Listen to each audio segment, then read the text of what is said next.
और नीचे जो वो सब्सक्राइब का बटन है ना, उसको हिट करो, जल्दी से करो सब्सक्राइब। नमस्कार, मी स्वाती कुंभार, वार्ता जगत न्यूज चॅनल मध्ये आपणा सर्वांचं स्वागत।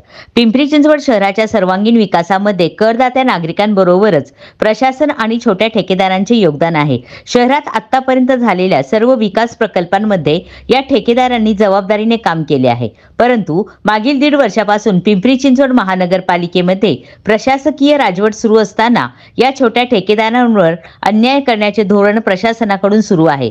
यापूर्वी 1 कोटी रुपयांपेक्षा कमी किमतीच्या अनेक विकास कामांच्या निविदा वेळोवेळी प्रसिद्ध होत होत्या। या प्रक्रियेमध्ये पिंपरी चिंचवड कॉन्ट्रॅक्टर असोसिएशनचे 70% छोटे ठेकेदार सहभागी होऊन ती कामे करत होते। परंतु प्रशासकीय राजवट सुरू झाल्यापासून छोट्या छोट्या रकमेच्या निविदा न काढता त्या एकत्रित करून मोठ्या रकमेच्या निविदा काढण्यात येत आहे। हे केवळ निवडक ठेकेदारांसाठीच केले जात आहे असे दिसून येते, अशी माहिती पिंपरी चिंचवड कॉन्ट्रॅक्टर असोसिएशनचे अध्यक्ष बिपिन नाणेकर यांनी मंगळवारी आयोजित केलेल्या पत्रकार परिषदेत दिली। यावेळी महेश शिंदे, सचिन जाधव, सलीम मुल्ला, सोमनाथ भालेराव, अशोक बोरुडे, महादेव वागले, मच्छिंद्र माने, केदार भोईर आदीसह असोसिएशनचे पदाधिकारी ठेकेदार उपस्थित होते। पाहूया या छोट्या ठेकेदारांनी मांडलेल्या त्यांच्या व्यथा। नमस्कार, सर्वप्रथम पिंपरी चिंचवड कॉन्ट्रॅक्टर असोसिएशन तर्फे सर्व मान्यवर पत्रकारांचे इथं स्वागत केले जात आहे, स्वागत केले जात आहे। आजच्या या प्रेस कॉन्फरन्सचा मेन उद्देश असा आहे की गेली 1982 पासून आमचे छोटे मोठे ठेकेदार इथे पिंपरी चिंचवड महानगरपालिकेत काम करत आहेत।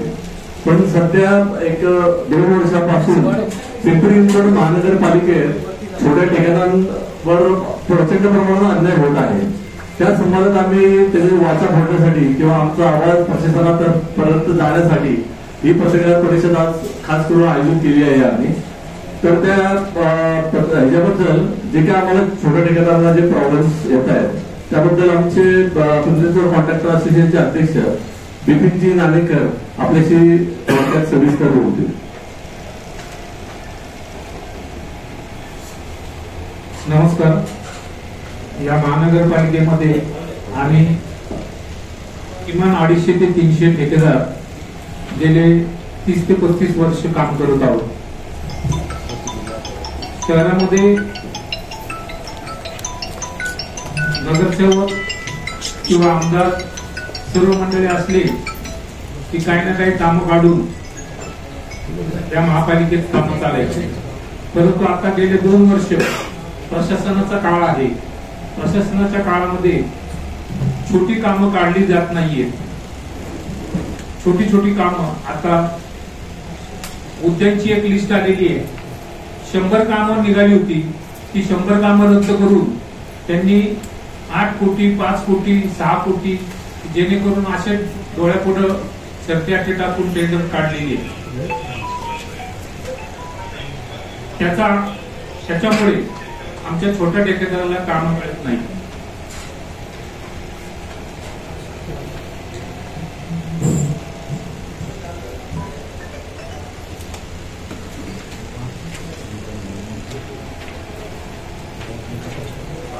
एवढं बोलून मी माझे 2 शब्द थांबवतो।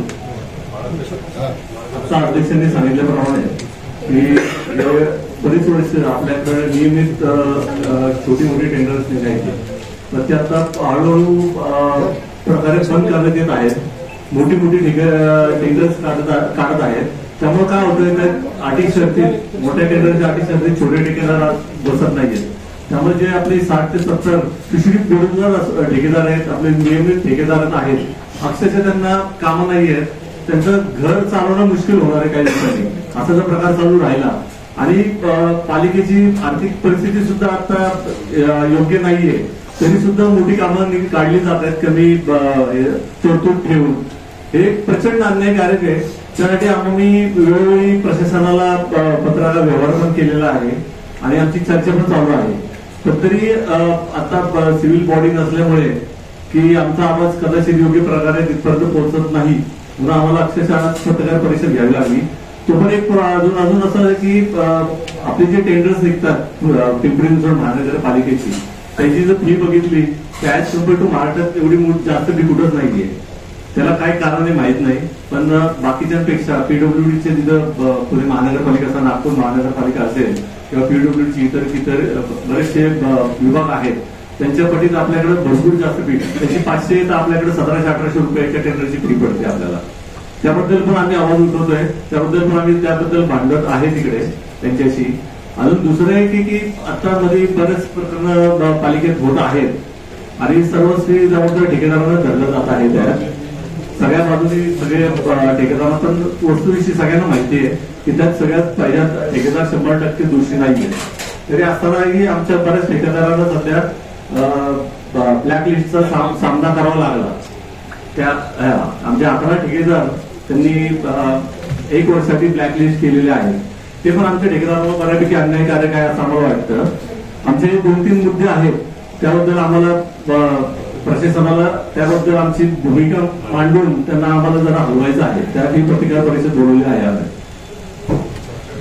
आपले काय कोणाचे असेल तुम्ही म्हणता की छोट्या ठेकेदारांना कामं मिळत नाही, मोठ्या ठेकेदारांना कामं मिळत आहेत. मग ते मोठे ठेकेदार कोणते आणि कंडक्शन कोणते, त्यांच्यामुळे तुम्हाला कामं मिळत नाही? हे मोठे ठेकेदार आहेत की त्यांची 1.5 कोटीवरची कामं करणारे नावं सांगा नाही. नावं आता इथं 100 यादी आहे ना, तुम्हाला कधी पण मोजके असते. मोजके नाही, मोजके असते तर आम्ही नाव घेतले असते. नाही, जे पात्र होतात ना, पात्र होतात ते पालिकेतली पण आहेत, बाहेरची पण आहेत. ओपन केलेलं आहे, ओपन टू ऑल केलंय. त्यामुळे त्या अडीच सर्किट आपल्या पीडब्ल्यूडीच्या अडीच सर्किट 1.5 कोटीच्या वरच्या कामात बसतात ते सगळे ठेकेदार आपल्याकडे पात्र होतात. आणि अशा ठेकेदारांची यादी खूप मोठी आहे. म्हणजे असं निवडत असते की बाबा 4-5 ठेकेदार असते तर आम्ही इथं तुमच्या समोर नाव लगेच त्यांची केली असते. अध्यक्ष एक मिनिट ठेकेदार जे आहेत त्यांची नावं तुम्ही सांगा की हे कंस्ट्रक्शन आहेत किंवा हे ठेकेदार आहेत त्यांच्यामुळे आम्हाला कामं मिळत नाही. असं म्हणू शकत. एक असा प्रश्न आहे की ज्या अटी शर्तींबद्दल तुम्ही बऱ्याच वेळा चर्चा करता, इतरत्र देखील आणि तुमच्या ग्रुपमध्ये देखील, त्या अटी शर्ती ठेकेदारासाठी बदलल्या जातात का मोठ्या? तुमचं काय म्हणणं आहे? ऍक्च्युली कसं होत आहे, आपल्याकडे पीडब्ल्यूडीच्या नॉर्म्सनी ज्या अटी शर्ती येत आहेत त्या आपल्याकडे फॉलो केल्या जातात. पण त्या अटी शर्तीत कधी कधी काय होतं की त्यात थोडी बगल दिली जाते सोयीनुसार जी बगल दिली जाते असं तुम्ही म्हणता. ती काही विशिष्ट ठेकेदार डोळ्यापुढे ठेवून दिली जाते का? मग हे तुम्ही बोला ना. कोणाचा दबाव आहे का की हे काम फक्त त्यांना दबाव तर तुम्हाला माहिती कोणाचा आहे? हे बघा, एक लक्षात घ्या, तुम्हाला असं वाटतंय का की अमुक एका व्यक्तीचा तुमच्यावर दबाव आहे किंवा प्रशासन तुमच्याकडून हे करून घ्यायला भाग पाडतं? बोला. टेंडर टाकला जातो त्यावेळेस आमच्यावर फोन येतात किंवा हे दबाव आणला जातो आमच्यावर. कुणाचे फोन येतात? आता राजकारणी लोकांचा दबाव येतो, अधिकाऱ्यांचा पण येतो आणि राजकारणी लोकांचा पण येतो. कुठल्या पक्षाचे राजकारणी? पक्षाला नाही घेता येणार, पण तुम्हाला माहिती सांगायला पाहिजे ना तुम्ही. स्थानिकच आहेत, नाव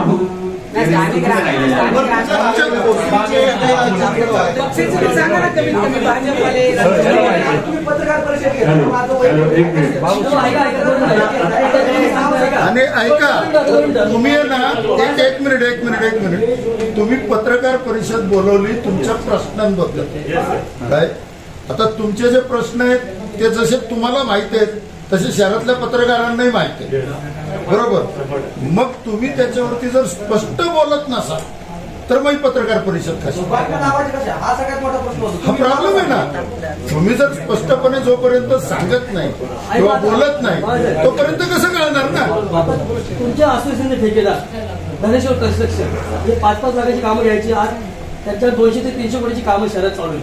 हे लक्षात मोठमोठी कामं त्यांना मिळतात. तुमच्यावरतीच कामं करून त्यांना दिली जात आहेत का?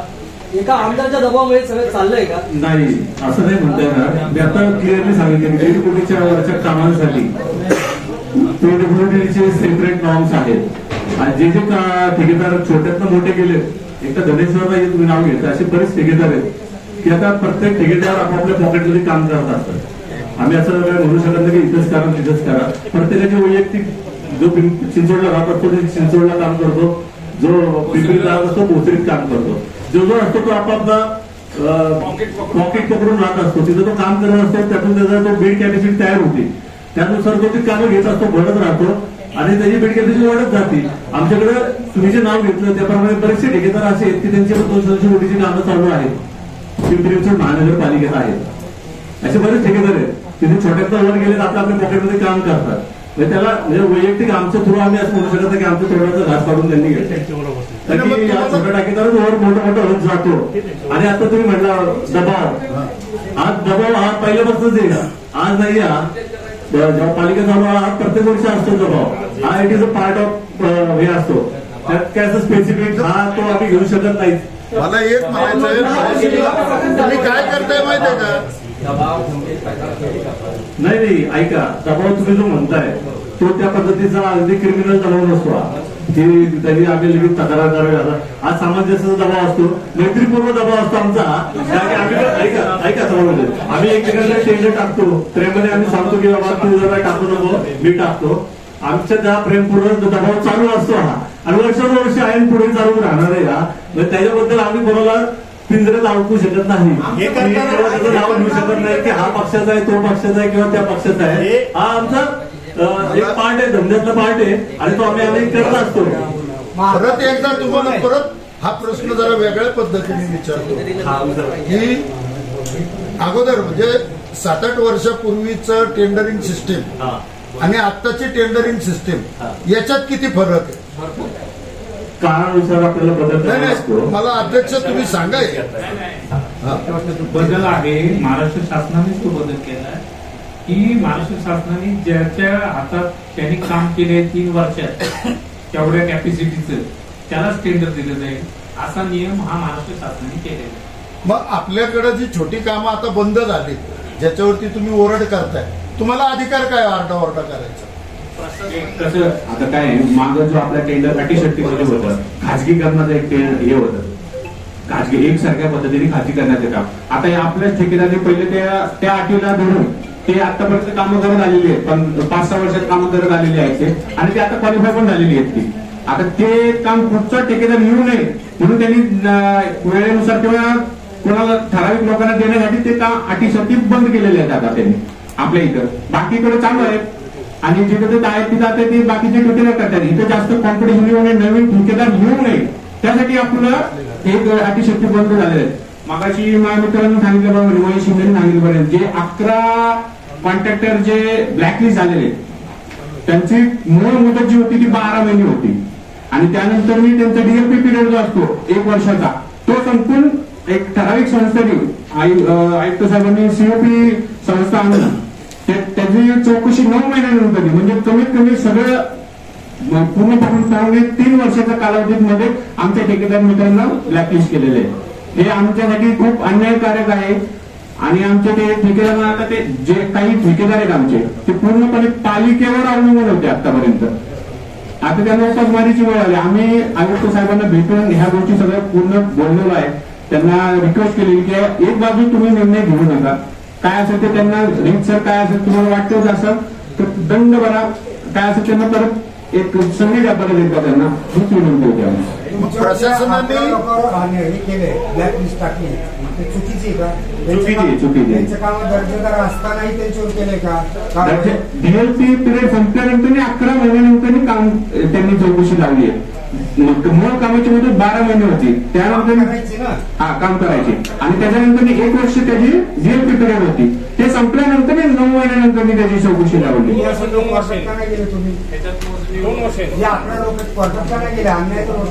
त्यांना आम्ही सांगितलंय त्यांचं चाललंय सगळं प्रोसिजर करायचं, हे सगळेजण आम्ही कोर्टात जाणार आहे, त्याच्यात दावा पण दाखल करणार आहे आम्ही. मोठे काम काढले जातात, आपले शहरातले काही ठेकेदार आहेत ना. आता हे कसं आहे, साठे देशमुख आहेत, गावडे आहेत, अजून माते आहेत ना मोठे लोक. मूळ मुद्दा बाजूला राहतोय, आणि जे रेग्युलर करतायत म्हणजे आज गार्डनची जी कामाची लिस्ट यादी आहे त्या यादीमध्ये प्राधिकरण आहे. समजा उदाहरणार्थ प्राधिकरणामध्ये 25 गार्डन आहे. पूर्वी काय करायचे, प्राधिकरणाची 25 गार्डनची कामं सेपरेट काढायची, आता त्यांनी काय केले, सर्व प्रभागात एकच काम क्लबिंग केले आणि आम्ही त्याच्यासाठी कोर्टात पण जाणार आहोत. 100% जाणार आहे आम्ही. हायकोर्टात जाणार आहे ते पण, आमच्या कोर्टात नाही जाणार. हायकोर्ट, मुंबई हायकोर्टामध्ये दाखल करून त्या संदर्भात आम्ही प्रशासनाच्या विरुद्ध जाणार आहोत 100%. तुम्हाला काय म्हणते, तो महत्वाचा आमचा मुद्दा आहे. ते क्लबिंग केल्यामुळे त्या टेंडरची अमाऊंट जी 1 कोटी 2 कोटी होत होती ती 5 पट 10 पट वाढली. 8 कोटी 10 कोटी आणि त्याच्यातले जे क्लॉजेस टाकले त्या क्लॉजेसमुळे आमच्या लोकांना कामं मिळू शकत नाही. हा महत्वाचा मुद्दा आहे. कोटेशन काढून कोटेशन बंद झालं. बोल, तुम्हाला बाजूला काढून नेमकं हे कुणासाठी करतंय प्रशासन आणि कुणाच्या सांगण्यावर? कुणाच्या सांगण्यावर आम्हाला नाही माहिती. कुणासाठी करत एवढी मोठी मोठी कामं? ऍक्च्युअली आपले पालिकेतले ठेकेदार आहेत, पालिकेतले ठेकेदार आहेत. अरे कामं नाही भेटली ना, कामं नाही भेटली. तुम्हाला 100% नाव देतो. त्यांना भेटली ना, कामं भेटली ना, मी तुम्हाला नाव देतो. कोणाला भेटली 100% देतो तुम्हाला. आमचं म्हणणं आहे की त्यांना भेटू नये असं पण नाही आमचं म्हणणं. आमचं म्हणणं आहे जे 70% छोटे ठेकेदार आहेत त्यांच्या उपासमारीची वेळ येऊ नये यासाठी आम्ही मागतोय की छोटी छोटी कामं काढण्यात यावी, जेणेकरून प्रत्येक ठेकेदाराला थोडी थोडी कामं मिळतील तुम्हाला सगळ्यांना. आमच्या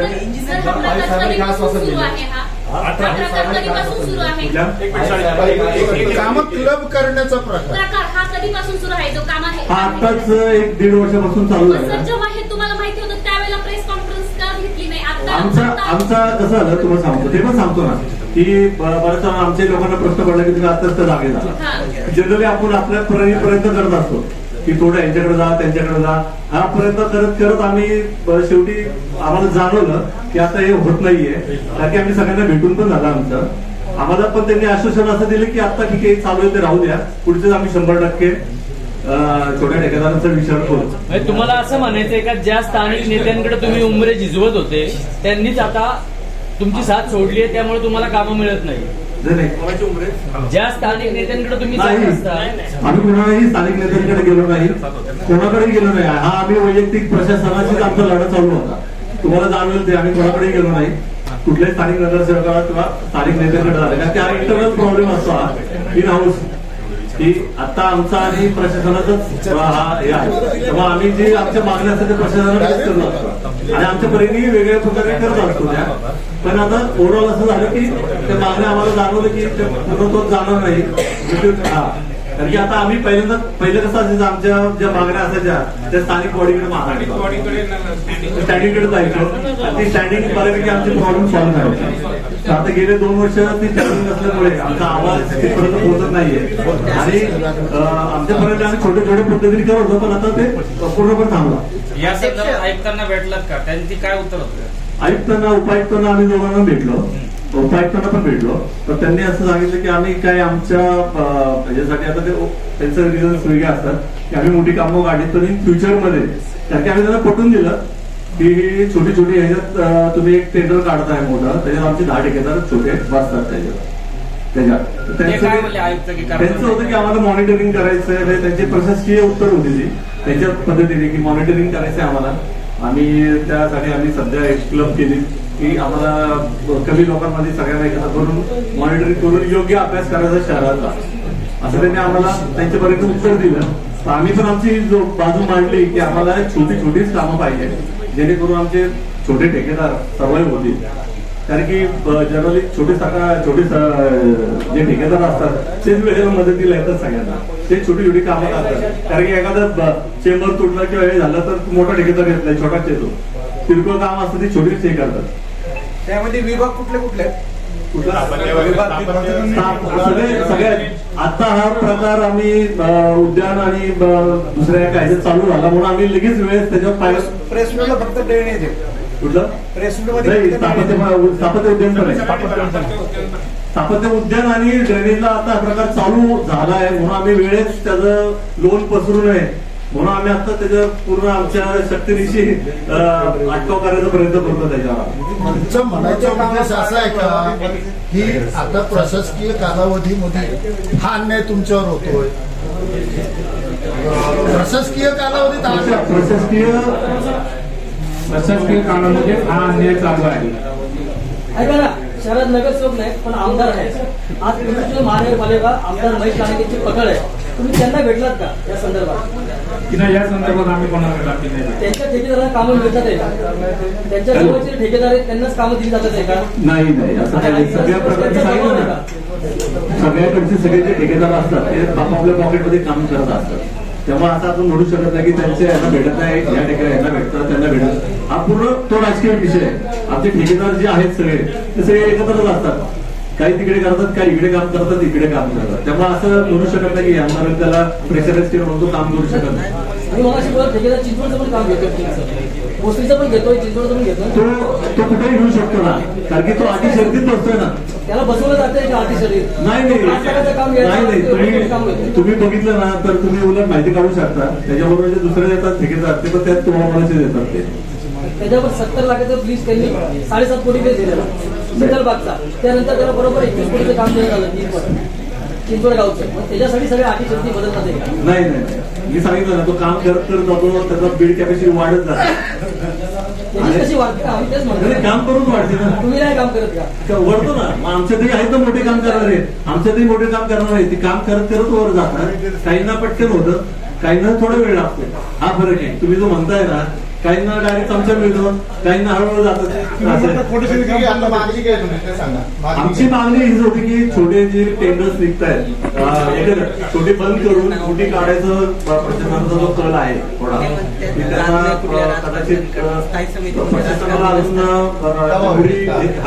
कारण की आधी जे आपलं कार्यकाल चालायचा नगरसेवकात पुढे चालायचा, आता प्रशासनातर्फे चालतो. त्यामुळे त्यांना बेसिक ग्राउंड लेवलच्या छोटे छोटे ठेकेदार पण काम करतात इथे आणि त्यांच्या थ्रू पण शहराचा विकास होऊ शकतो. अध्यक्ष, 8 प्रभागात 8 मोठी कामं काढली जात आहेत आता. या कामामध्ये 8 कामं जर दिली गेली तर किती महापालिकेचं नुकसान, किती नुकसान, एक अंदाजे किती नुकसान होऊ शकतं? महापालिकेचं आता ते लोक काय कॉम्पिटिशन करतात, किती टक्के बिलो जातात, काय करतात त्याच्यावर अवलंबून. पण आपण किलो 40-50 पर्यंत जातो आणि मग कारवाई केली की आपण या बाजूला पण ओळखतो. की काय भूमिका असावी? आमचं याच्यामध्ये की शहराचा विकास जडणघडणीमध्ये कॉन्ट्रॅक्टरचा सुद्धा मोठा हात आहे. असा असताना ब्लॅकलिस्ट करून तुम्हाला अडचण काय यायला पाहिजे? जर कामाचा दर्जा सीओपी साठी शासनाची संस्था आहे, ही काय लहान संस्था नाहीये. चेक करणारी संस्था ही काय खाजगी संस्था नाहीये. चेक करणाऱ्या संस्था अजून वाढवल्या आहेत. आम्ही उलट कमिशनरांना पत्र दिले की जो 35% बिलोच्या खाली जाईल त्याचं 100% काम चेक करा. आम्ही असोसिएशननी पत्र दिले की जेव्हा 35% बिलोच्या खाली जाऊन निविदा भरेल त्या ठेकेदाराचं तुम्ही 100% काम चेक करावं असं पत्र स्वतःहून आम्ही असोसिएशननी दिलं. वर्षानुवर्ष काम करतो, वर्षानुवर्ष आपण काम करतो. एखादी टेंडर दिलो येईल थोडी परत टेंडरची आयडिया येते आपल्याला. आता जर छोट्या कामात 45 लाख काम नाही मिळालं, 4 वेळा मी टेंडर भरली, काम नाही मिळालं की शहरातली बरीच मोठी कामं पीपीपी तत्वावर देण्यात येत आहेत आणि दिलेली पण आहेत. यासाठी तुमच्यासारख्या ठेकेदाराला छोट्या मोठ्या ठेकेदाराचं नुकसान होतं असं वाटत नाही. तुम्ही जे म्हणताय ना ते पीपीपी तत्वावर काम दिलेलं जातं त्याचं स्वरूप टोटली वेगळं आहे. तुम्ही जर बघितलं असेल तर आमचं जे आहे ते सिव्हिल रिलेटेड आणि मेंटेनन्स आणि या रिलेटेड आमची काम आहेत.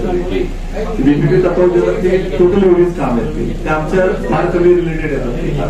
शेवटचा प्रश्न आहे, आम्ही आता नाश्ता समजा पत्रकार परिषद झाल्यानंतर अधिकारी किंवा प्रशासनानं त्याच्यावर दखल नाही तर पुढचं काय ऍक्शन सांगितलं ना आम्ही अध्यक्षांनी सांगितलं की आम्ही ऑलरेडी या बाबतीत हायकोर्टला जायची आमची पूर्ण तयारी आहे. म्हणजे आम्ही चालू ठेवलेली आहे की त्या थ्रू आम्ही त्याच्यावर दाद मागणार आहोत, 100% दाद मागणार. प्रशासनाचं म्हणतं की मॉनिटरिंगसाठी आम्हाला ते सोपं पडतं. स्थापत्य विभागामध्ये जे असतील, डिप्युटी असतील, एक्झिक्युटिव्ह असतील त्यांची संख्या कमी आहे. त्याच्यामुळे आम्ही प्रभाग लेवलवर काम केलंय असं प्रशासनाचं म्हणणं आहे. तुमचं काय मत आहे?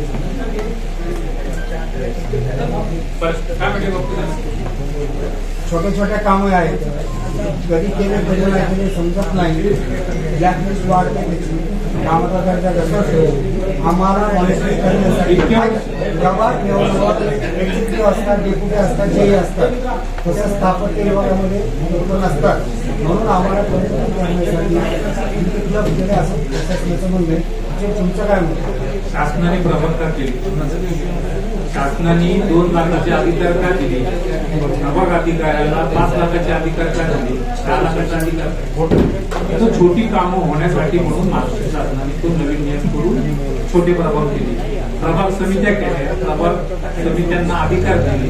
ते कशासाठी दिले? त्यासाठी दिले की छोटी कामं व्हावी, सर्वसामान्य माणसाची गल्ली बोळातली काय छोटी छोटी कामं असतात ती होण्यासाठी प्रभाग लेवलवर त्याचा निपटारा व्हावा म्हणून महाराष्ट्र शासनाने तो रोल केला. महाराष्ट्र शासनाने प्रभाग समित्या केल्या आणि आजपर्यंत महापालिकेची कामं होत नव्हती का? तुम्ही सांगा, गेले 30-35 वर्ष कामं होत नव्हती का? होतच होती. अशाच पद्धतीने होत होती, जी आता चालू आहे त्याच पद्धतीने कामं पूर्वी पण होत होती, आताही होत आहेत. परंतु आता या प्रशासकीय काळामध्ये महानगरपालिकेमध्ये फक्त आयुक्त हेच आहेत, दुसरं कोणी नाही. त्यांची स्टँडिंग कमिटी आहे, बाकी कोणी दुसरं त्याला घरबंधनकारक कोणी नसल्यामुळे फक्त मोठी टेंडरच निविदा काढलेला. प्रशासकीय काळामुळेच आम्हाला हा आता त्रास होतोय. प्रशासकीय काळात टक्केवारी वाढली का? प्रशासकीय काळात टक्केवारी वाढली का? टक्केवारी नाही वाढली. आजचे बातमीपत्र येथेच संपले. पुन्हा भेटूया नवीन बातमीसहित. तोपर्यंत जय हिंद, जय महाराष्ट्र.